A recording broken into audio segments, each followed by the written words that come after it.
Palang araw po sa inyo lahat.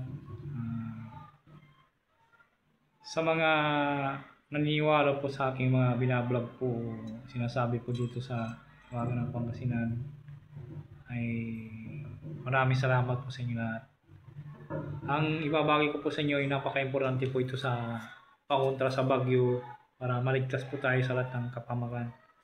Kaya sana po ay i-share nyo po sa iba para may magamit po sila na kaalaman po na pang-protection po sa lahat ng sakuna o mga dilubyo o kalamidad. Ay kailangan po mag-alam po tayo para may protection po tayo at sigurado maliligtas po tayo sa lahat po ng kapamakan po. Kaya sana po ay humingi tayo ng gabay sa Diyos sa mga kapangyarihan sa lahat para gabayan pa tayo sa araw-araw. At orasyon na nagsasalba ng buhay mula sa panganib dulot ng kalamidad o bagyo.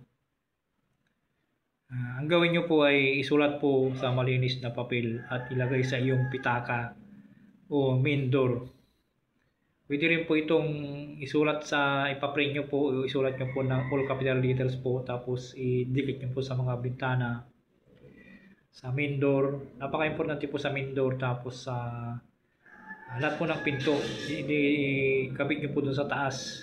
Pwede nyo po itong ipalaminate, ilagay po sa pitaka o sa mga anak nyo po, ibigay nyo po para may protection po sila.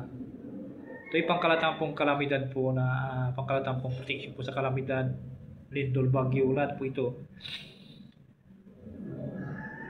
Isulat sa malinis na papel at ilagay sa iyong pitaka, main door upang iadya kayo sa darating na sakuna kagaya ng bagyo, lindol na pwedeng magdulot ng malaking pinsala sa pagbaha po.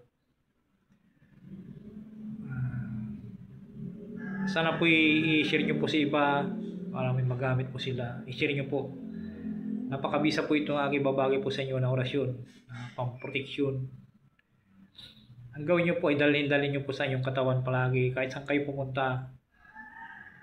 Kahit magbiyahe man kayo o saan kayo gustong pumunta, dapat po dala-dala nyo po ito. Ang mas maganda pong pakain po dito ay yung pakumbaba sa isa't isa, tulungan, magbigayan at tumulong sa taong hihiga po sa hirap ng buhay. At palagi po kayo manalangin bago kayo matulog pagkagising para kumasi po sa inyo ang mga binabagi kong mga orasyon na napakabisa po mga orasyon po. Narito pong orasyon po. Ab quantor ornolis violator tisim sub dium sudam. Yan po ang orasyon po. Paki-share niyo po sa iba para may kaalaman ng lahat ng mga madaming buhay po ang maliligtas sa parating na unos po.